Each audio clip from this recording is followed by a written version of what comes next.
Guys, welcome back to the lab. I have a cool experiment today to go with our story about Ruth and Naomi. Would you agree with me that many bad things happened to Naomi and Ruth? I mean, they both lost their husbands. Naomi lost two sons, Ruth and Orpah's husbands. They also had to deal with a famine and moving back and forth. And then they lost Orpah when she went back to her own family. They didn't have a way to earn money as two women in Bible times, and they did not have food. So even when everything seems to be going wrong, the promise that God is always with us is still true. He will give us what we need. So let me try and show you. I want you to think of this jar as one of us, you or me, an empty jar. And I want you to think about when we ask Jesus into our lives, that he's like this solution or this liquid, and he fills us up.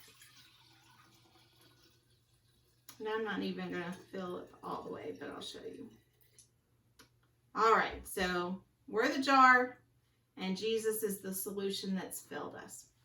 Now I want you to look at these packing peanuts, okay? They're little squishy things that people use sometimes when they're moving or when they're shipping something, so that if they have something breakable inside, that it won't break. But today, these are problems. Think about all the problems that Naomi and Ruth faced, and I'm just gonna push them in here, as many problems as I can. I'm gonna fill up this jar. Why isn't it getting full? What's happening? What's happening? I keep trying to fill it up. What's happening? The problems, it's like they're disappearing. Jesus filled us, right?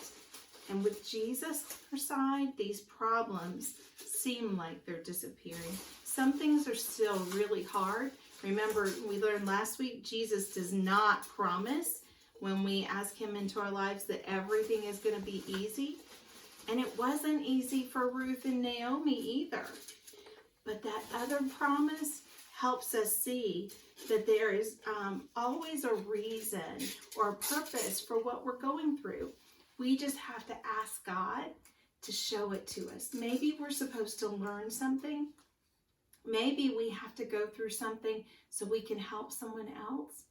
Or maybe, like in the case of Ruth and Naomi, remember, they went through all of those horrible things, but the best gift of all came out of it, because Ruth and Boaz, when she married Boaz, had a baby named Obed, and he grew up and had a baby named Jesse, and then Jesse had a son named David, and that was King David in our Bible, and Jesus was born from the line of David. So we know that Ruth and Obed were great-great-grandparents of Jesus, many times great. But sometimes people don't ask Jesus into their hearts. Maybe they fill themselves with other things. So I've got a different solution here that would not be Jesus. So let's see what happens when we put the problems in. Uh-oh. They're not going away. Nobody is helping us with them. This person is having to deal with them on their own, in their own power and in their own strength. And some problems are too big for that. So we always want to ask Jesus for help. And like I said, it doesn't mean that all of our problems go away.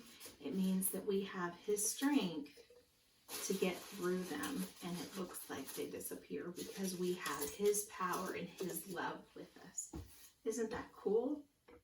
I wanted to share this experiment with you and show you just a little bit of a funny way to tell the story of Ruth and Naomi, and the problems that they faced always have a purpose. Don't forget, Jesus loves you more than you can imagine.